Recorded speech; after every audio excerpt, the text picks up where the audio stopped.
Capítulo 5. Motivos que nos devem fazer abraçar esta devoção. Esta devoção nos consagra inteiramente ao serviço de Deus.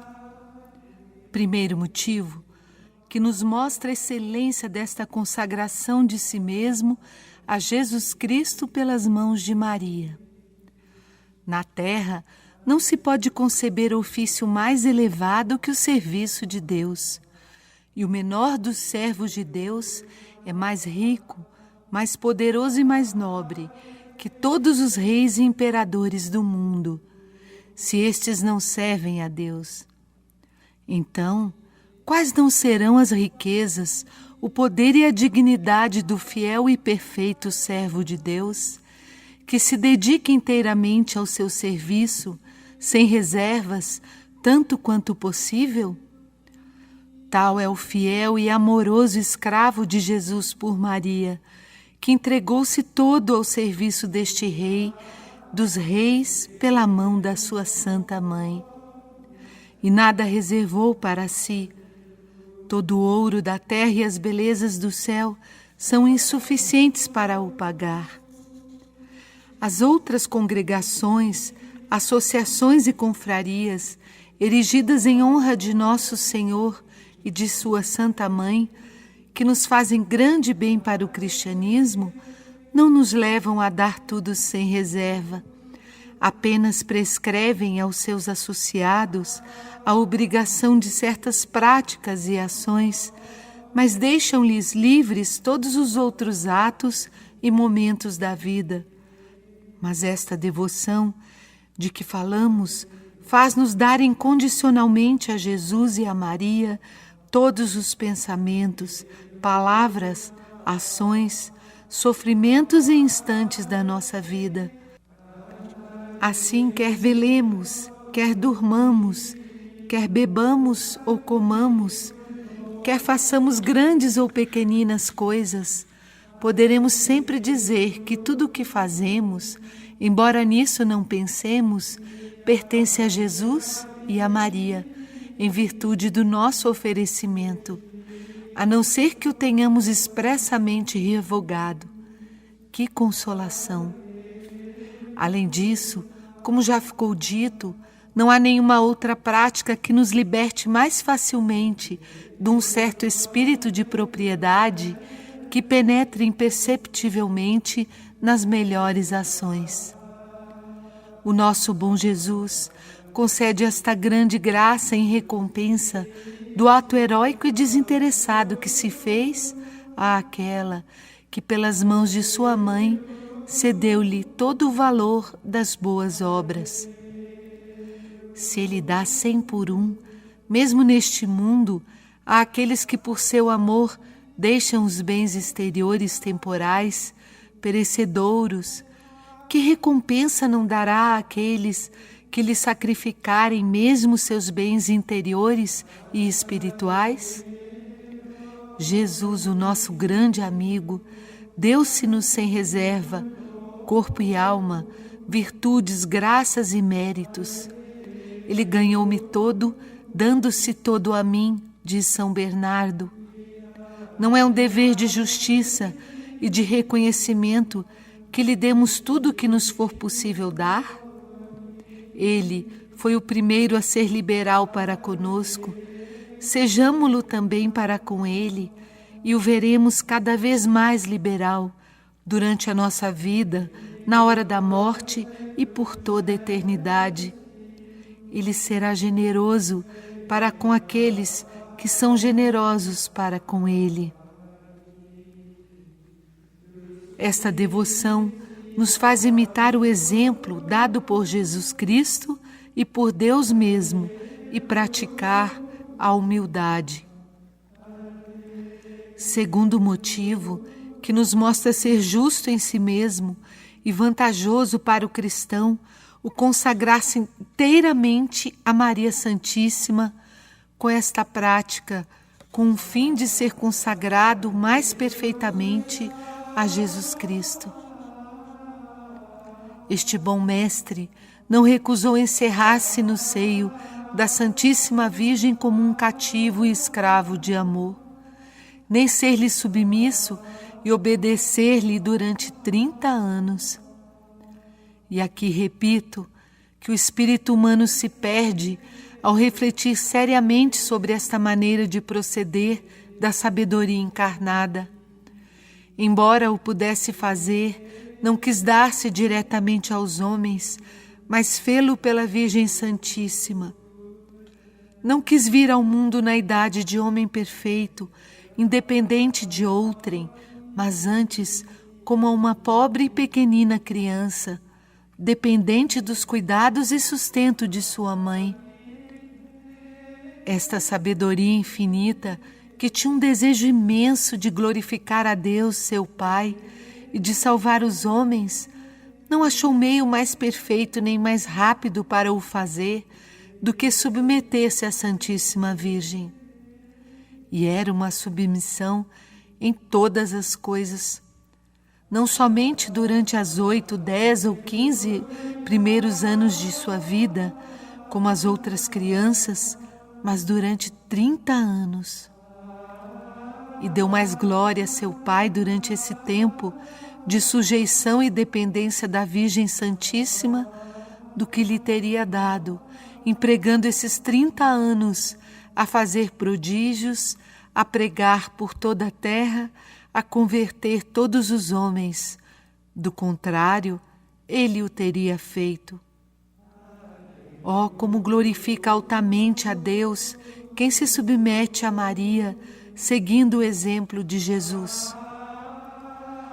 Tendo diante dos olhos um exemplo tão visível e conhecido de todos, seremos tão insensatos para julgar possível encontrar um meio mais perfeito e mais direto de glorificar a Deus do que a sua submissão a Maria, a exemplo de seu Filho divino?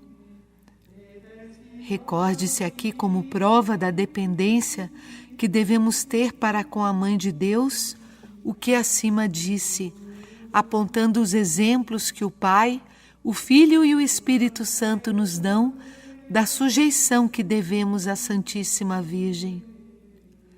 O Pai não deu nem dá a seu Filho senão por ela, não suscita novos filhos senão por ela, e não comunica suas graças senão por ela. Deus Filho não foi formado para todos, em geral, senão por ela. Não é formado e gerado todos os dias nas almas, em união com o Espírito Santo, e não comunica os seus méritos e virtudes, a não ser por ela. O Espírito Santo não formou Jesus Cristo senão por meio dela, e não forma os membros de seu corpo místico, a não ser por ela. Não dispensa os seus dons e favores senão por ela. Poderemos, sem uma extrema cegueira, depois de tantos e tão insistentes exemplos da Santíssima Trindade, passar sem Maria, não nos consagrar a ela e nem depender dela para irmos a Deus e nos sacrificarmos a Deus? Eis algumas passagens dos padres que escolhi para provar o que acabo de dizer. Maria tem 2 filhos, um homem-deus e o outro homem puro. Do primeiro é mãe corporalmente e do segundo espiritualmente. São Boaventura e Orígenes. Esta é a vontade de Deus, que quis recebêssemos tudo por Maria. Se, pois, temos alguma esperança, alguma graça, algum dom salutar, saibamos que nos vem dela. São Bernardo. Todos os dons, virtudes e graças do Espírito Santo são distribuídos pelas mãos de Maria, a quem ela quer, quando e na medida que ela quer. São Bernardino. Porque eras indigno de receber as graças divinas, elas foram dadas a Maria, a fim de que recebas por ela tudo o que venhas a possuir. São Bernardo. Deus, como diz São Bernardo, vendo que somos indignos de receber as graças diretamente das suas mãos, dá-as a Maria, a fim de que por ela recebamos tudo o que Ele nos quis dar. E Deus encontra também a sua glória em receber pelas mãos de Maria o reconhecimento, o respeito e o amor que lhe devemos pelos seus benefícios. É, pois, muito justo que imitemos o procedimento de Deus para que a graça regresse ao seu autor pelo mesmo canal por onde veio, segundo o mesmo São Bernardo. É precisamente o que fazemos por esta devoção. Oferecemos e consagramos tudo o que somos e tudo o que possuímos à Santíssima Virgem, para que nosso Senhor receba, por seu intermédio, a glória e o reconhecimento que lhe devemos. Reconhecemo-nos indignos e incapazes de nos abeirarmos de sua majestade infinita só por nós mesmos, e por isso servimo-nos da intercessão da Santíssima Virgem. Além disso, trata-se aqui de um ato de profunda humildade, virtude que Deus ama acima de todas as outras. Uma alma que se eleva, rebaixa a Deus. Uma alma que se humilha, eleva a Deus. Deus resiste aos soberbos e dá a sua graça aos humildes. Se nos humilharmos, julgando-nos indignos de comparecer perante Deus e de nos aproximar dele, Deus desce, abaixa-se para vir a nós, para se comprazer em nós e nos elevar, apesar da nossa miséria. Mas, pelo contrário, quando alguém se aproxima ousadamente de Deus, sem querer medianeiros, Deus esquiva-se e não podemos chegar até Ele.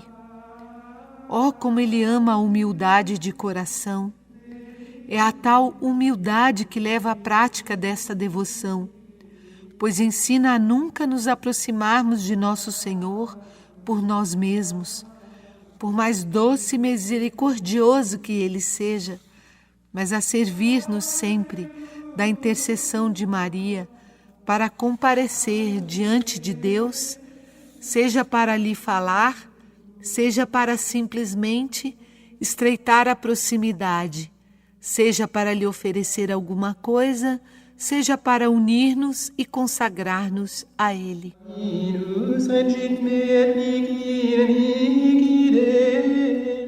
Artigo 3º. Esta devoção oferece-nos a assistência materna da Virgem Maria. Maria se dá ao seu escravo de amor. Terceiro motivo. A Santíssima Virgem, que é uma mãe toda doçura e misericórdia, nunca se deixa vencer em amor e liberdade. Por isso, quando vê que alguém se lhe dá totalmente para honrar e servir, despojando-se do que tem de mais querido para amar, dá-se também inteiramente de uma maneira inefável a quem tudo lhe deu.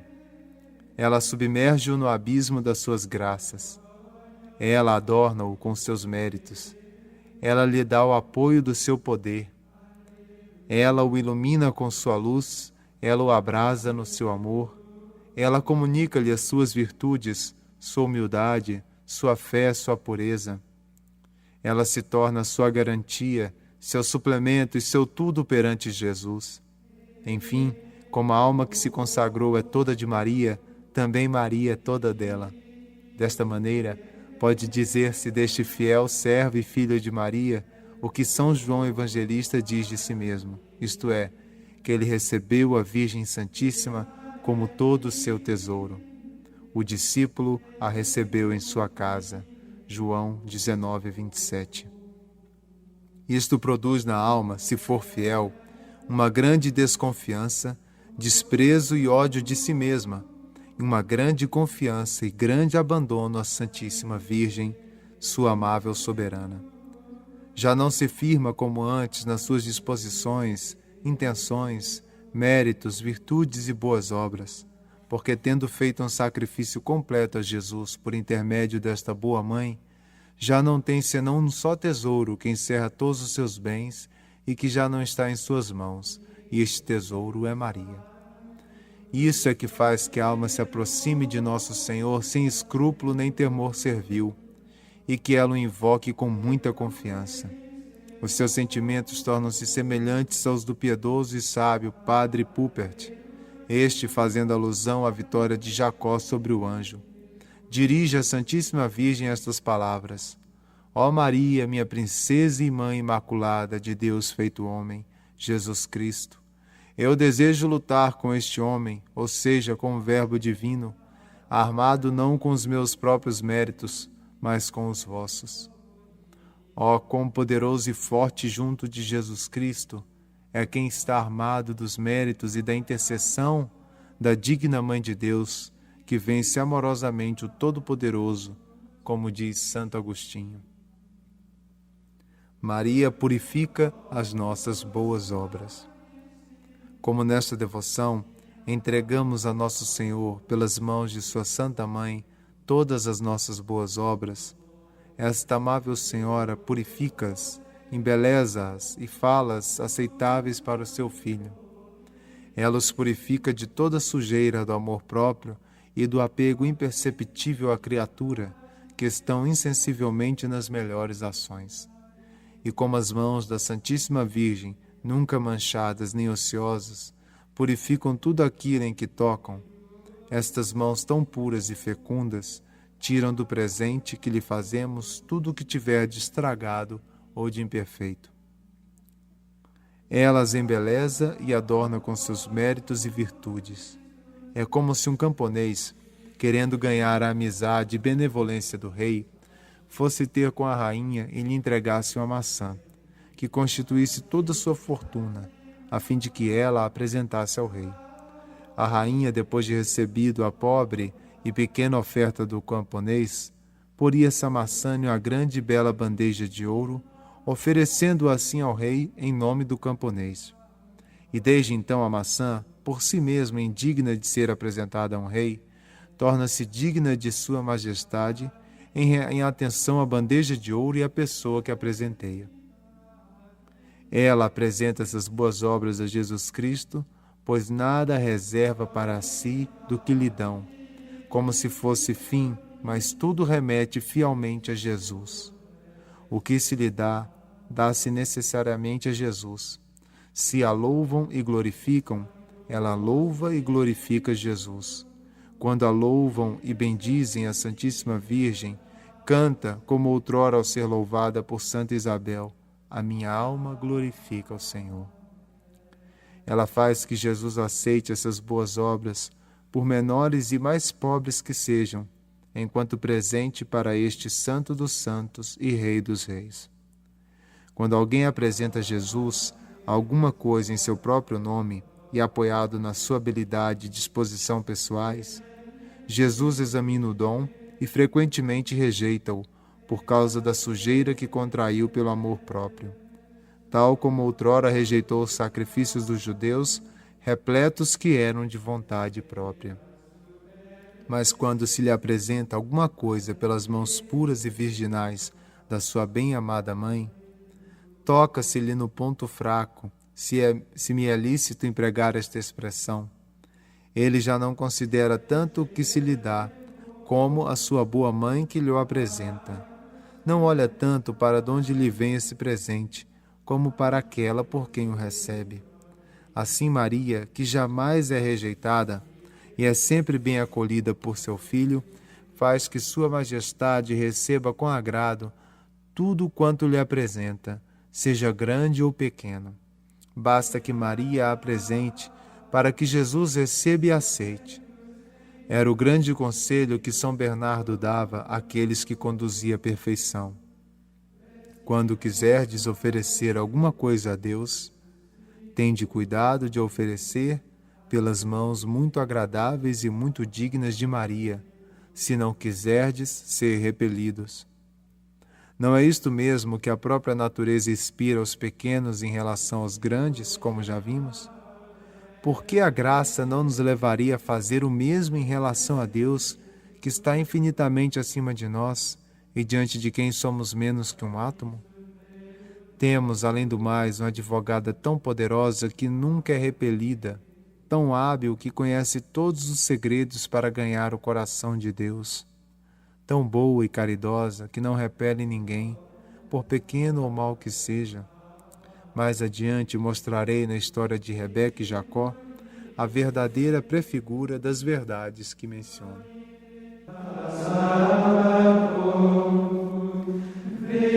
Artigo 4º. Esta devoção é um meio excelente para procurar a maior glória de Deus. Quarto motivo.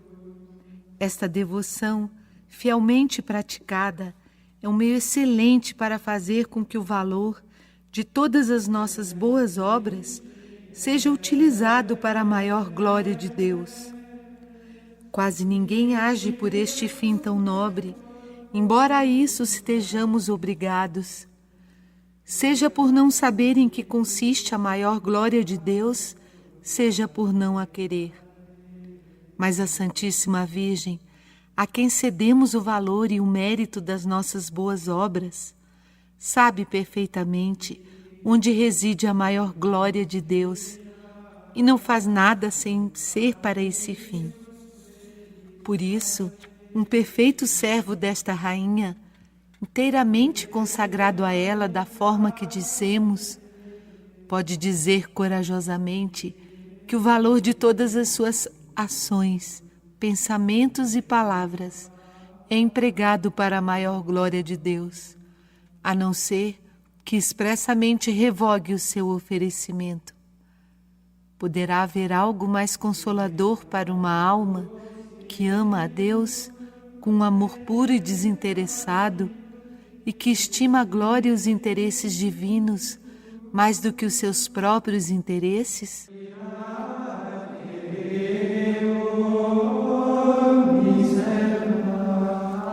Artigo 5º. Esta devoção conduz à união com Nosso Senhor. Quinto motivo. Esta devoção é um caminho fácil, curto, perfeito e seguro para chegar à união com Deus, na qual consiste a perfeição cristã. Caminho fácil. É um caminho fácil que Jesus Cristo abriu ao vir até nós e onde não se encontra obstáculo algum para chegar até Ele. Pode-se, na verdade, chegar à união divina por outros caminhos, mas será por muito mais cruzes e mortes misteriosas, com muito mais dificuldades que só a custo serão vencidas. Será preciso passar por noites escuras, por combates e agonias misteriosas, por cima de montanhas escarpadas, por cima de espinhos muito agudos e por desertos horríveis. Mas pelo caminho de Maria, passa-se mais suave e tranquilamente. Também aqui se encontram, é certo, rudes combates a travar e grandes dificuldades a vencer. Mas esta boa mãe, Senhora, torna-se tão presente e tão próxima dos seus fiéis servos para os iluminar nas suas trevas, esclarecer nas suas dúvidas, confirmar no meio dos seus temores, sustentar nas lutas e dificuldades, que este caminho virginal para encontrar Jesus Cristo é realmente um caminho de rosas e mel à vista dos outros. Houve alguns santos, mas em pequeno número, como Santo Efrem, São João Damasceno, São Bernardo, São Bernardino, São Boaventura, São Francisco de Sales e outros, que passaram por este caminho ameno para ir a Jesus Cristo. O Espírito Santo, esposo fiel de Maria, tinha-lhe indicado por uma graça singular. Os outros santos, porém, que são em maior número, embora todos tenham sido devotos da Santíssima Virgem, não entraram ou entraram muito pouco nesta via. Foi por isso que sofreram provas mais rudes e perigosas.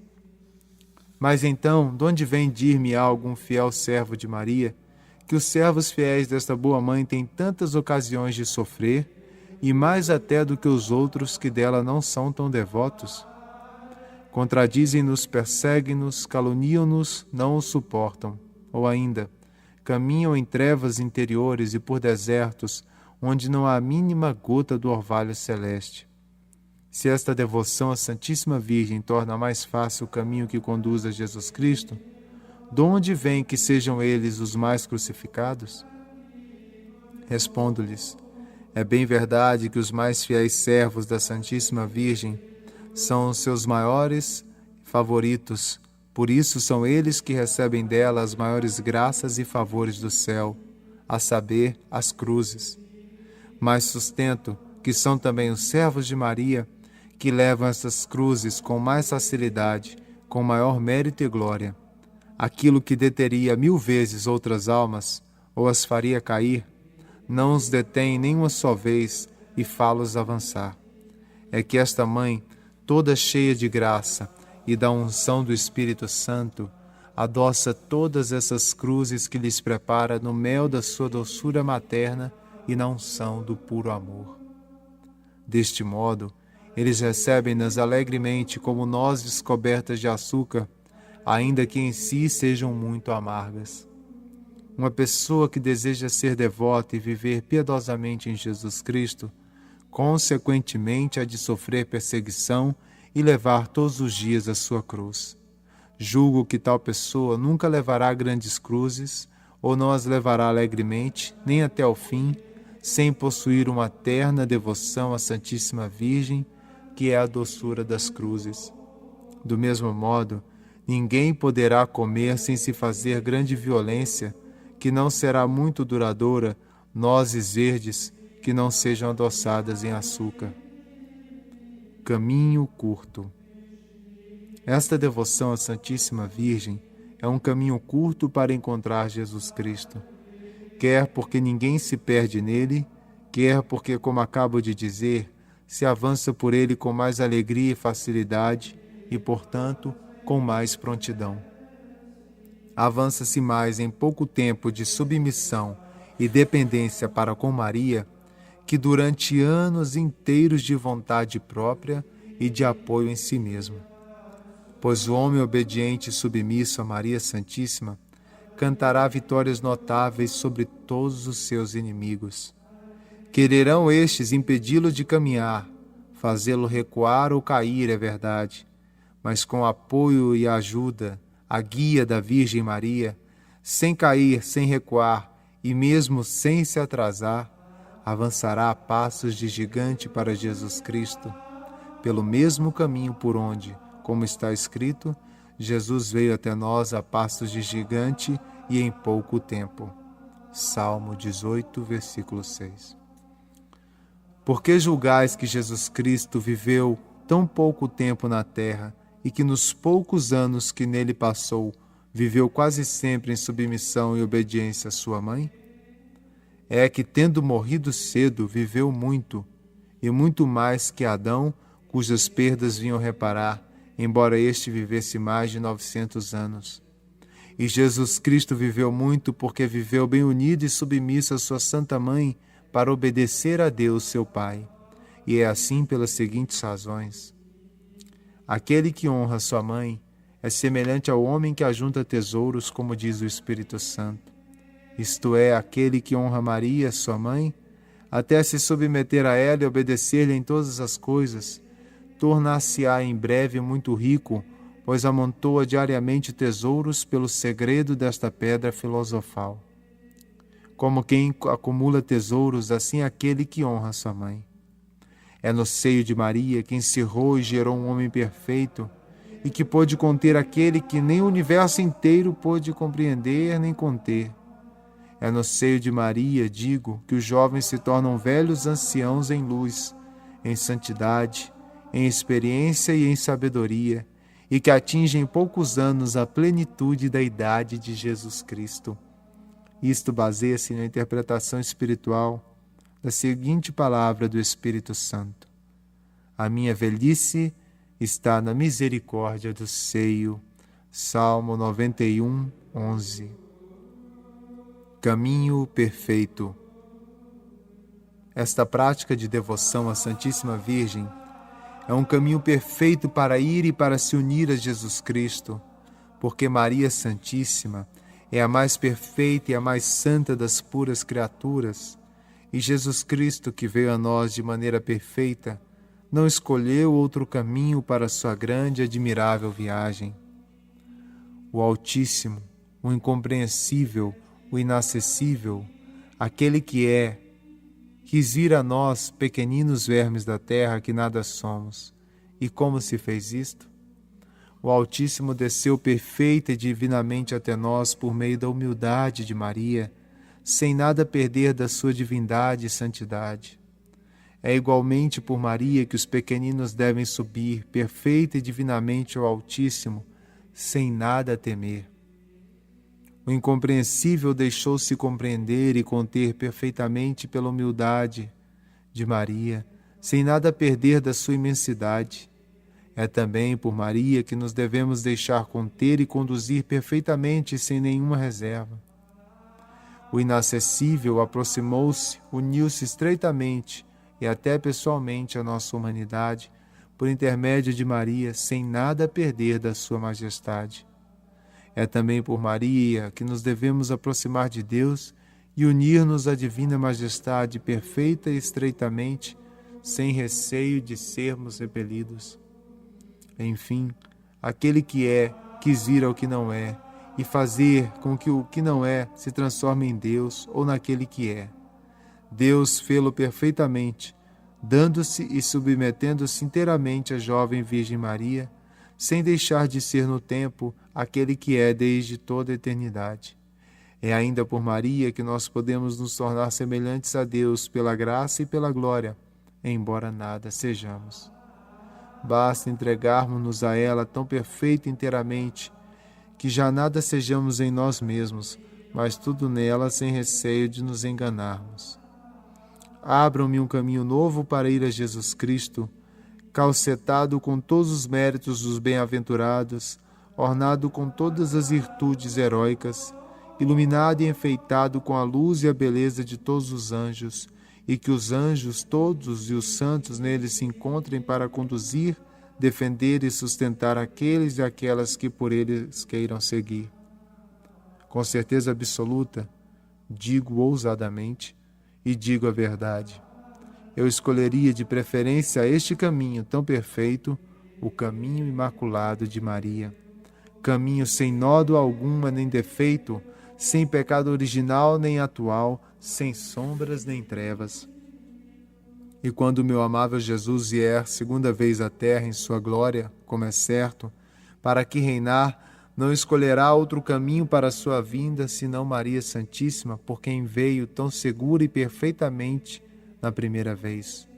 A diferença que há entre a primeira e a última vinda é que a primeira foi secreta e escondida, e a segunda será gloriosa e triunfante.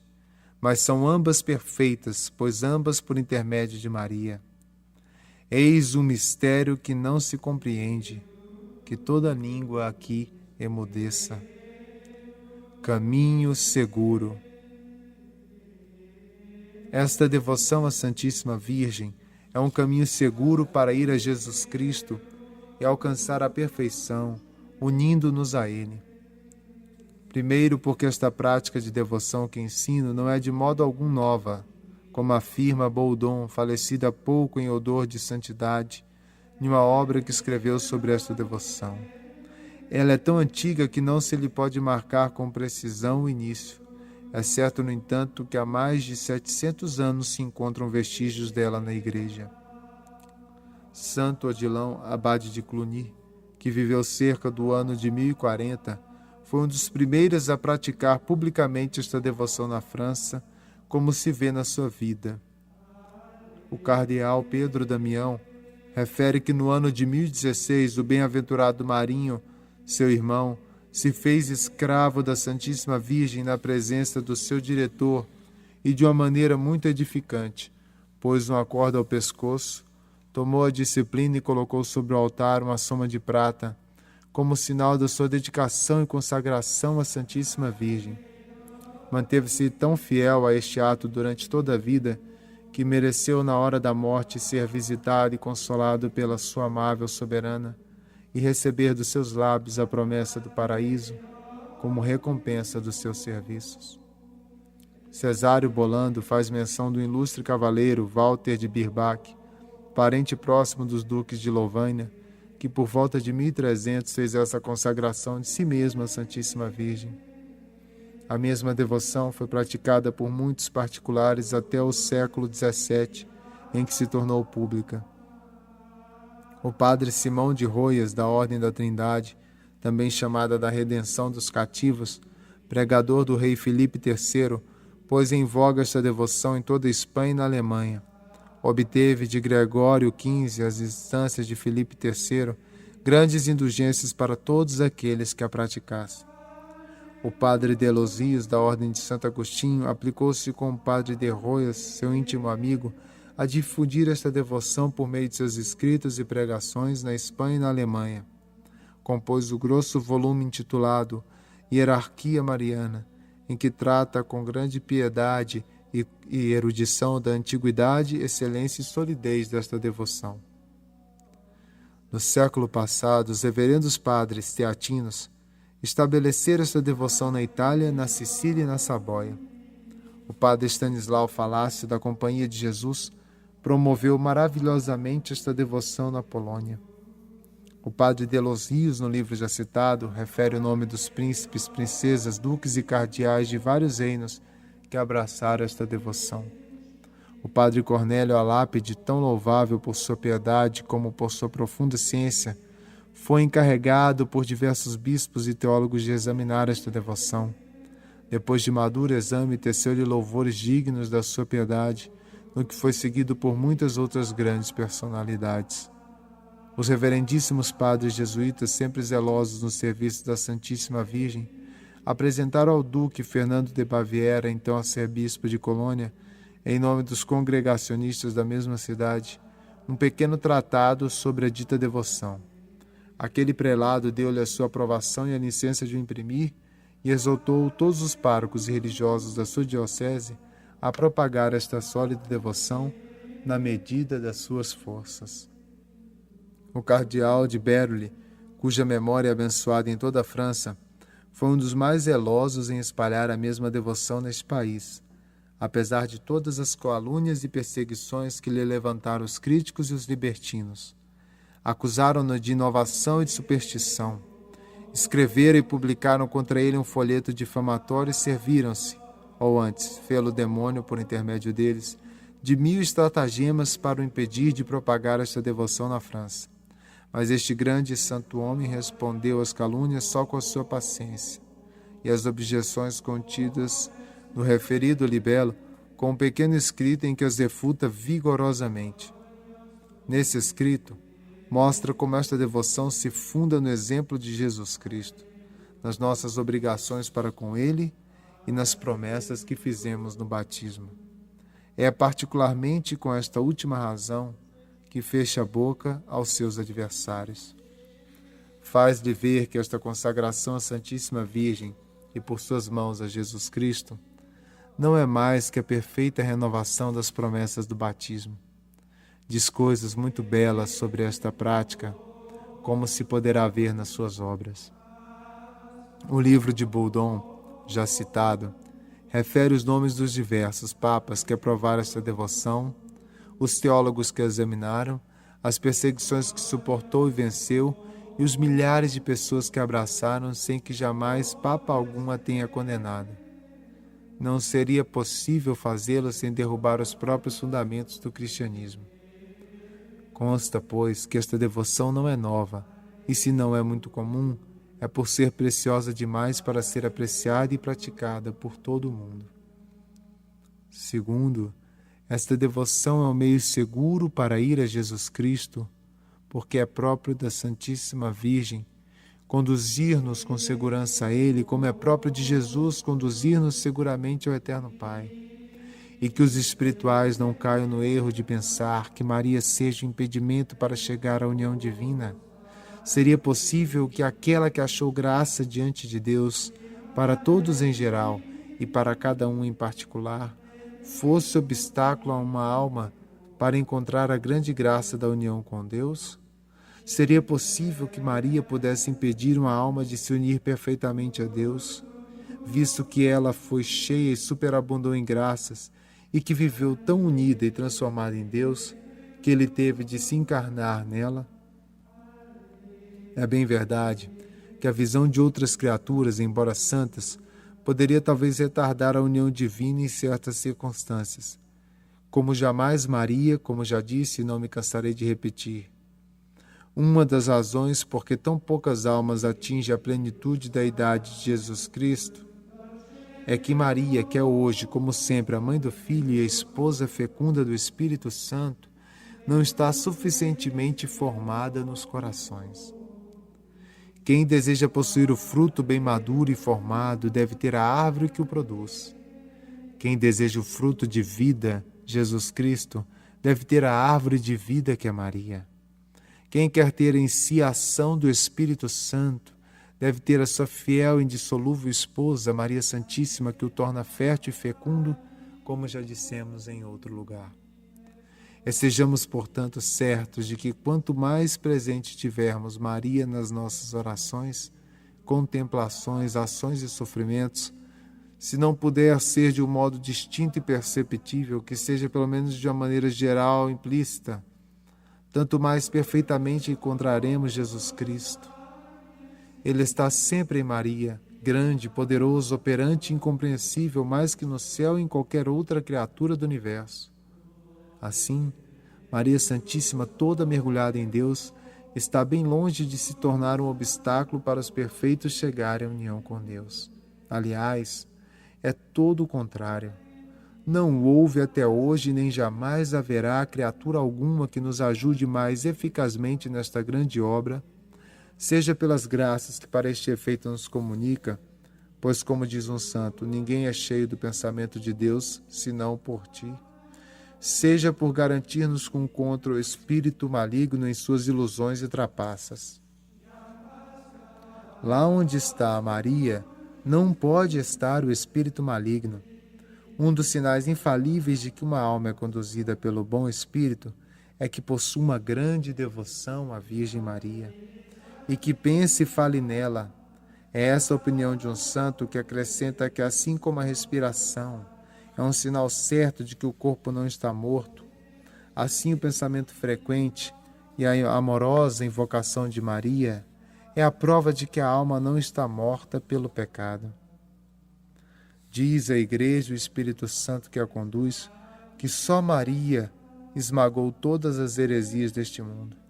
Por isso, um fiel devoto de Maria nunca cairá na heresia ou na ilusão, pelo menos formalmente, por mais que os críticos resmunguem. Poderá sim errar materialmente, tomar por verdade a mentira e por bom o espírito maligno, ainda que mais dificilmente que qualquer outra pessoa. Mas, mais cedo ou mais tarde, conhecerá a sua falta e o seu erro material, e quando o conhecer, não se obstinará de forma alguma em crer ou sustentar o que tinha julgado verdadeiro. É um caminho traçado por Jesus. Portanto, todo aquele que, sem temor de ilusão, comum às pessoas de oração, quiser avançar no caminho da perfeição e encontrar com segurança e perfeitamente Jesus Cristo, abrace de coração dilatado esta devoção à Santíssima Virgem, que talvez ainda não lhe conheça.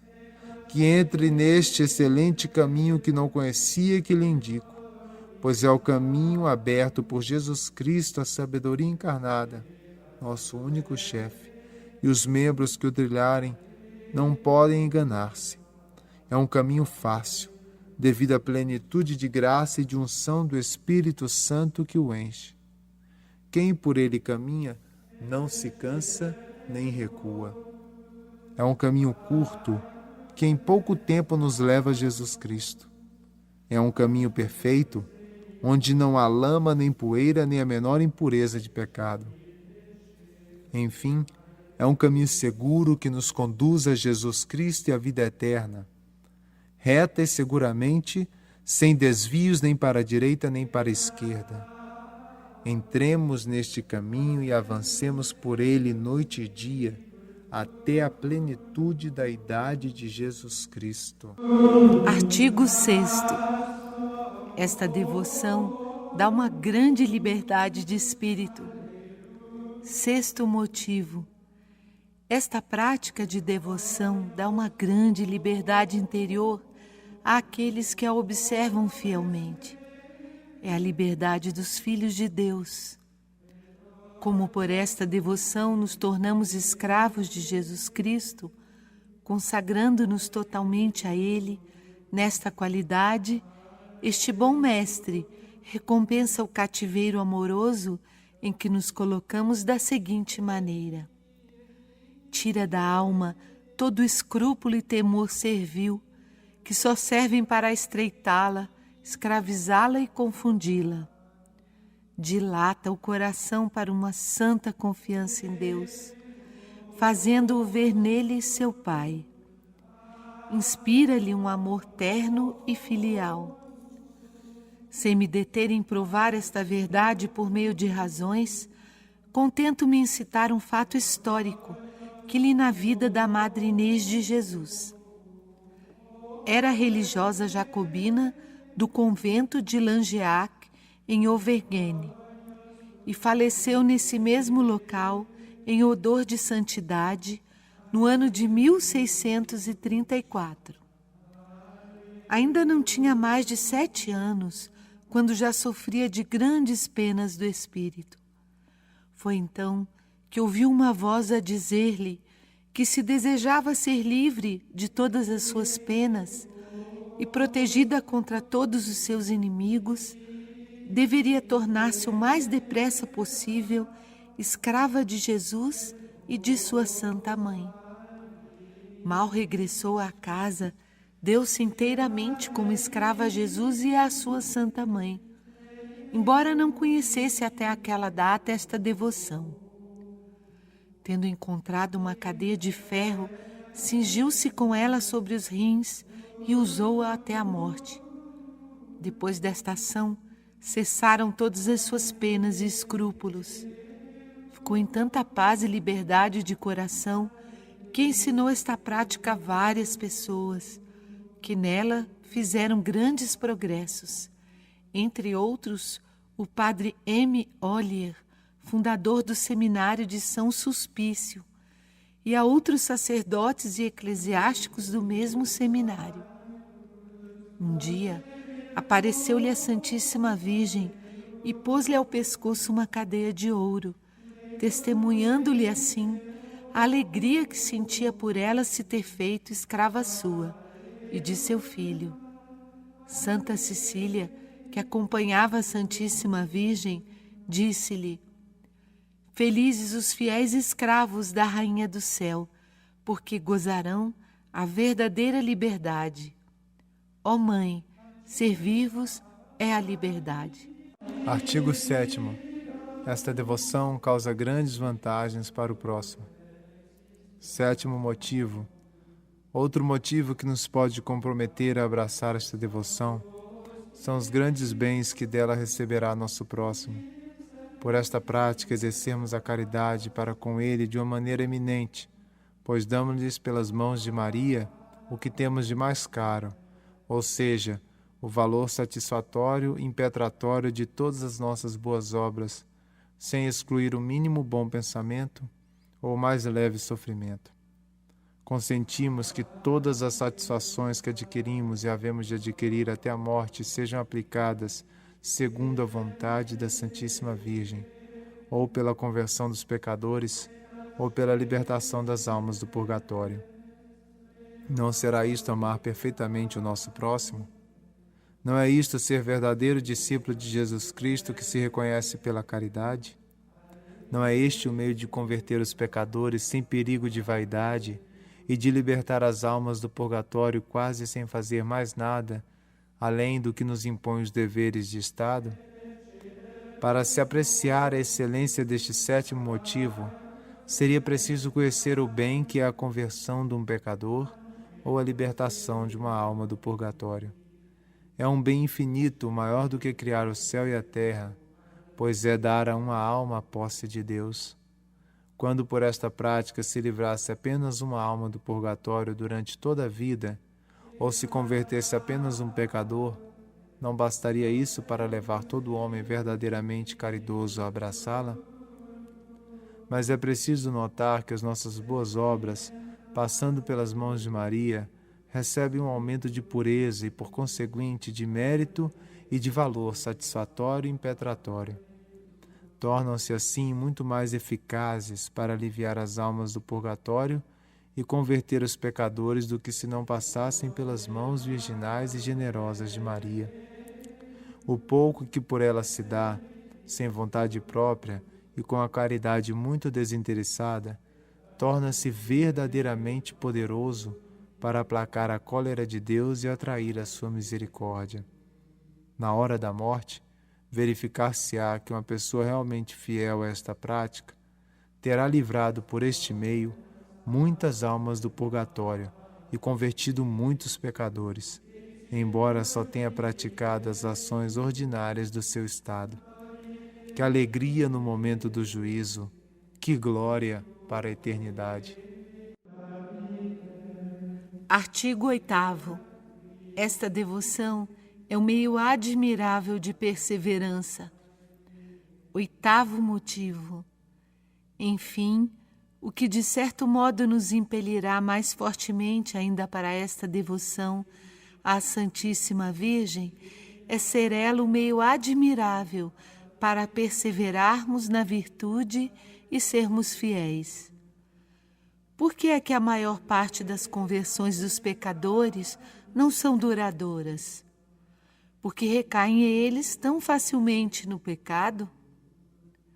Por que é que a maior parte dos justos, em vez de ir de virtude em virtude e de alcançar novas graças, perdem muitas vezes as poucas virtudes e graças que possuem?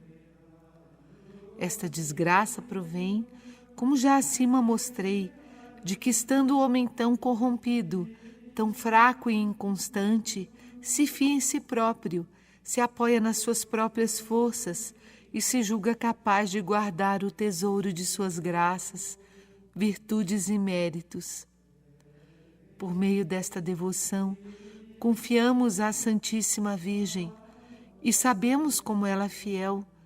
Tudo o que possuímos, tomamo-la como depositária universal de todos os nossos bens da natureza e da graça.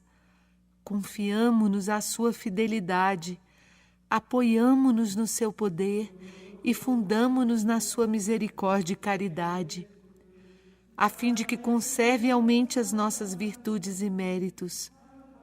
Apesar dos esforços que o demônio, o mundo e a carne fazem para nos roubar, dizemos-lhe como um bom filho à sua mãe e um fiel servo à sua senhora: guardai o meu depósito.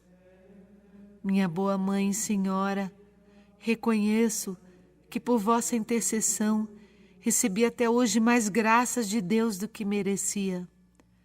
A minha triste experiência me ensina que trago este tesouro num vaso muito frágil e que sou demasiado fraco e miserável para o conservar em mim.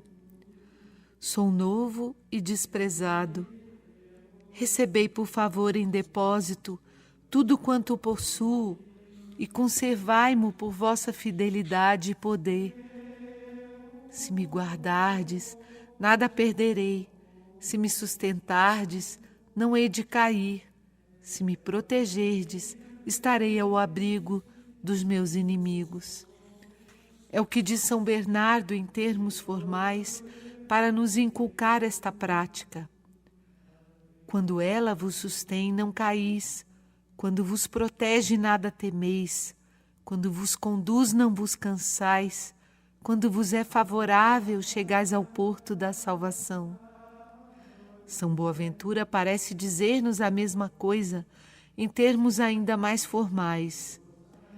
A Santíssima Virgem, diz ele, não é apenas detida na plenitude dos santos, mas ela retém e guarda os santos na plenitude deles, para que esta não diminua.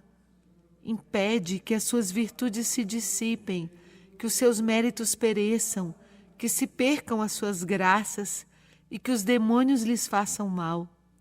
Enfim, impede que Nosso Senhor os castigue quando pecam. A Virgem Santíssima é a Virgem fiel, que pela sua fidelidade a Deus repara as perdas causadas pela infiel Eva, por sua infidelidade. Obtém de Deus a fidelidade e a perseverança para todos os que se lhe dedicam, pelo que um santo a compara a uma âncora firme que os retém e impede de naufragar no meio do mar agitado deste mundo, onde tantos perecem por não se segurarem a esta âncora sólida. Nós ligamos as almas à vossa esperança como uma âncora firme. Foi a ela que os santos que se salvaram mais se amarraram e mais amarraram os outros para perseverar na virtude. Felizes, pois 1000 vezes felizes, os cristãos que agora se agarram fielmente e inteiramente a Maria, como a uma âncora firme. As investidas das tempestades deste mundo não os farão sossobrar, nem perder os seus tesouros celestes. Felizes os que se acolhem a ela como a arca de Noé. As águas do dilúvio do pecado que afogam a tantos não os prejudicarão, porque, repete a Santíssima Virgem com a sabedoria, aqueles que em mim trabalham na sua salvação não pecarão. Felizes os pobres filhos da infeliz Eva, que se ligam à Mãe Virgem fiel, que sempre permanece fiel e nunca se desmente. Ela permanece fiel, não podendo negar-se a si mesma. Ela ama sempre os que a amam, com um amor não apenas afetivo, mas efetivo e eficaz, porque os impede por meio de graças abundantes. Felizes os pobres filhos da infeliz Eva, que se ligam à Mãe e Virgem fiel, que sempre permanece fiel e nunca se desmente. Ela permanece fiel, não podendo negar-se a si mesma. Ela ama sempre os que a amam, com amor não apenas afetivo, mas efetivo e eficaz, porque os impede por meio de graças abundantes de recuar na virtude ou de cair no caminho, perdendo a graça de seu filho. Esta boa mãe recebe sempre por pura caridade tudo o que lhe damos em depósito, e uma vez que o recebeu como depositária, é obrigada em justiça a no-lo guardar, em virtude do contrato de depósito. Do mesmo modo que uma pessoa a quem eu tivesse confiado 1000 moedas de ouro seria obrigada a guardá-las, e se por negligência viesse a perdê-las, em boa justiça seria ela a responsável. Mas não, nunca a fiel Maria deixará perder, por negligência, o que lhe tiver sido confiado. Seria mais fácil passarem o céu e a terra do que ela ser negligente e infiel para com os que nela confiam.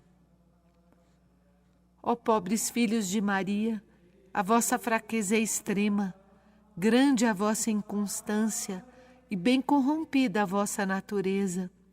Fostes tirado, é certo, do mesmo barro corrompido que os filhos de Adão e Eva, mas não desanimeis por isso. Consolai-vos e alegrai-vos. Eis que vos ensino este segredo desconhecido da maioria dos cristãos, até mesmo dos mais piedosos. Não guardeis o vosso ouro e a vossa prata nos vossos cofres, já forçados pelo espírito maligno que vos roubou. Eles são pequenos, velhos e fracos demais para guardar tão grande e precioso tesouro.